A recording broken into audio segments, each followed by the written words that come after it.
پہ میں ان سے مخاطب نہیں ہوں. جن بندوں کی توجہ ہے ان سے میرا سوال ہے. بیٹا کس کا تھا؟ ابراہیم کا. چھری کس کی تھی؟ ابراہیم. خون کس کا نکلنا تھا؟ اسماعیل کو. چھری ابراہیم کی، رسی ابراہیم کی، بیٹا ابراہیم کو، خون اسماعیل کو، تکلیف شیطان کو. قیامت تک اے یا لیا کھا کرو نہیں تکبر چوکے چھڑ سو. قیامت تک میرا فکرہ یاد رکھنا، مولوی شیعہ ہو یا سنی یہ لحاظ نہ کرنا. چھری کسی کی ہوگی، خون کسی کا نکلے گا، جسے بھی تکلیف ہو سمجھنا پکا شیطان ہے.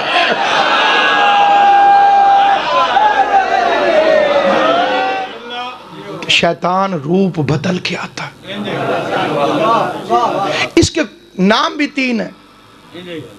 اس کا اصلی نام ہے عزازیل. اللہ نے اسے قرآن مجید میں کہا شیطان، اور جب بھی اللہ نے اسے ڈانٹا اسے کہا ابلیس. سب سے اس کو جس فکرے پہ تکلیف ہوتی ہے وہ ابلیس.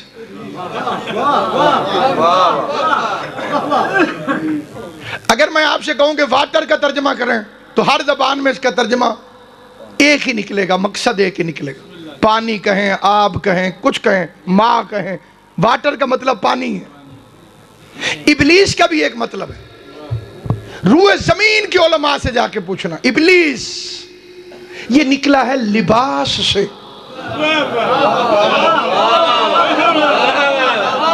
بندہ اندر سے اور ہو، کپڑے اور پہن کے پھر رہا ہو، اسے کہتے ہیں ابلیس. اندر سے منکر تھا، حکیم صاحب قبلہ ساجد خان جی اندر سے منکر تھا، باہر سے نیک بنا ہوا تھا، اس لیے اللہ نے کہا ابلیس.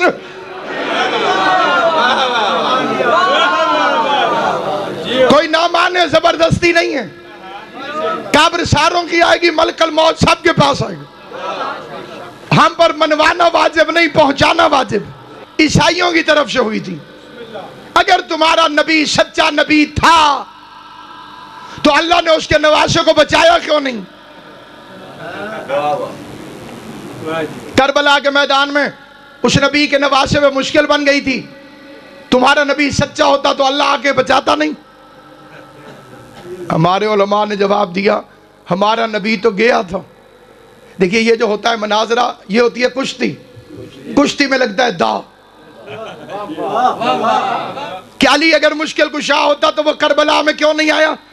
کہ یہ حضرت علی کو مدد کے لیے پکارتے ہیں. عقیدہ یہ ہے کہ حضرت علی جو ہیں وہ حاجت روا بھی ہیں، مشکل کشا بھی ہیں، اور باقاعدہ انہوں نے ناد علی کے نام سے وظیفہ بھی رکھا ہوا ہے، اور یہ بڑے شوق سے پڑھتے ہیں علی. یعنی اپنی اولاد میدان قرب و بلا میں مظلوم شہید ہو گئے. حضرت علی تشریف بھی نہیں لے گئے، جنازے پر بھی نہیں گئے.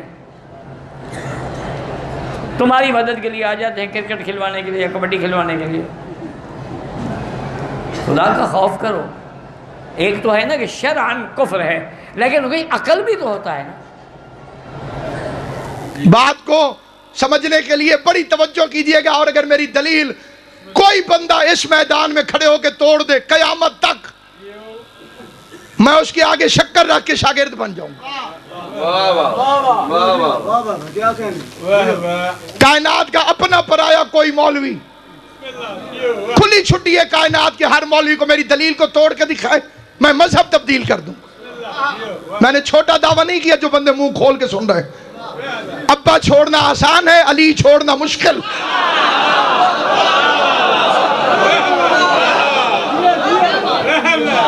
تم نے کیا سمجھا ہے جو علی کی ولایت پڑھتے ہیں وہ اپنی مرضی سے پڑھتے پھر رہے؟ جناب زہرا کی طاقت ہے جیسے ہم علی کی ولایت پڑھتے ہیں. جن کی مجبوری ہے ان کی مجبوری کو ہم سمجھتے ہیں. باقی جو حق کی حمایت ہے اور وضاحت ہے، ہر منبر پر ڈنکے کی چوٹ پر جب تک سانس چلتی ہے وکالت ہی امیر المومنین کی ولایت کی کرنی. کسی کا دل کرتا ہے سنے، کسی کا دل نہیں کرتا نہ سنے. باپ پڑھا لکھا ہو، بڑی سادی مثال دے، باپ پڑھا لکھا ہو، بھائی غلام باسط حکیم صاحب قبلہ اگر باپ پڑھا لکھا ہو اسے چاہیے پورا سال اپنے بچے کو پڑھائے. جب بھی بچہ پوچھے کہ اس کا مطلب کیا ہے، باپ کو چاہیے وہ بتائے اس کا مطلب یہ. ٹھیک ہے کیا جی؟ کیوں میرا بچہ ٹھیک ہے کیا؟ بچہ پوچھے باپ کو بتانا چاہیے پڑھا لکھا جو ہے کہ اس کا مطلب یہ. اب بچہ چلا جائے امتحان دینے، پیپر دینے، پرچہ دینے، جو پڑھا ہے اس کا امتحان دینے 3 گھنٹے. اب بندے کہیں اگر اس کا باپ پڑھا لکھا ہوتا تو جب یہ پرچہ دے رہا تھا تو وہ سوالوں کے جواب بتانے نہ جاتا. یہ سمجھ آئے صرف وہ بندہ میرے ساتھ بولے.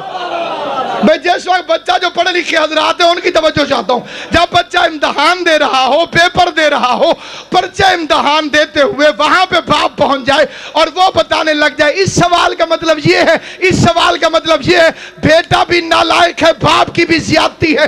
اس لیے کہ باپ کو پڑھانا چاہیے پورا سال، لیکن جب بچہ امتحان دینے کے لیے آئے اب نہ باپ کا حق ہے کہ وہ بتائے، نہ بچے کی لیاقت کا حق ہے کہ وہ پوچھے. آل محمد کی عزت کی قسم، کربلا میں غریب زہرا حسین ابن علی امتحان دے رہا تھا. حسین مدد کے لیے بلائے، حسین کی توہین، علی مدد کے لیے آئے، علی کی توہین. سلامت رہو، آباد و شاد رہو. ہمارے ملتان کا ایک استاد تو خدا غریق رحمت کرے، اہل سنت شاعر تھے، پروفیسر آسی کرنالی صاحب. ان کا شعر سننا خدا کی قسم، جو شاعری سے شغف رکھتے ہیں شعر سنے، اہل سنت کا شعر. وہ کہتے تنہا کھڑا تھا سینکڑوں تیغوں کے درمیان، حالانکہ لفظ کون پہ بڑا اختیار تھا. ہائے ہائے ہائے، سینکڑوں تیغوں کے درمیان حالانکہ لفظ کون پہ بڑا اختیار تھا. اگر وہ مقابلے پہ آنے والے جھوٹے بھی لخے تھے، علی نے انہیں مارا کیوں نہیں؟ علی نے انہیں قتل نہیں کیا، علی نے ان کے خلاف تلوار نہیں اٹھائی. اس کے ایک ہمارے عالم دین نے 70 جواب لکھے، 70. میں 1-2 آپ کو سناتا ہوں. پہلا جواب سنیں تو اللہ کے مقابلے پہ بھی تو 3 جھوٹے خدا بنے بیٹھے رہے. اللہ تو علی کل شیء قدیر تھا، اس نے فرعون کو کیوں نہیں مارا، نمرود کو کیوں نہیں مارا، شداد کو کیوں نہیں مارا؟ سوال کا جواب دے، کیا فرعون کھانا کھاتا تھا؟ اس نے جی ہاں بالکل.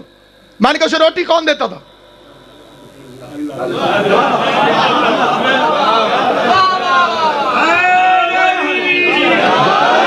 جڑے سوچ کے بلندے ہو تو سے میرے بارے چو جی. بھئی سانس لیتا تھا فرعون؟ ہوا کون دیتا تھا؟ اللہ. اب بندہ کہ جی اللہ اور فرعون کے بڑے اچھے تعلقات تھے، روٹی اللہ دیتا تھا، ہوا اللہ دیتا تھا، پانی اللہ دیتا تھا. لیکن عقل مند سمجھا گا بے وقوف، یہ بات نہیں ہے. اللہ فرعون جیسے دشمنوں کو کھانا، پانی، ہوا دے کے دنیا کو بتاتا تھا کہ یہ میرے رب العالمین ہونے کی دلیل ہے. جس طرح سے دشمنوں کو سانس کے لیے ہوا دینا اللہ کے رب العالمین ہونے کی دلیل ہے، اسی طرح مشکلوں کو مسئلے بتانا علی کے مشکل کشائے کائنات ہونے کی دلیل.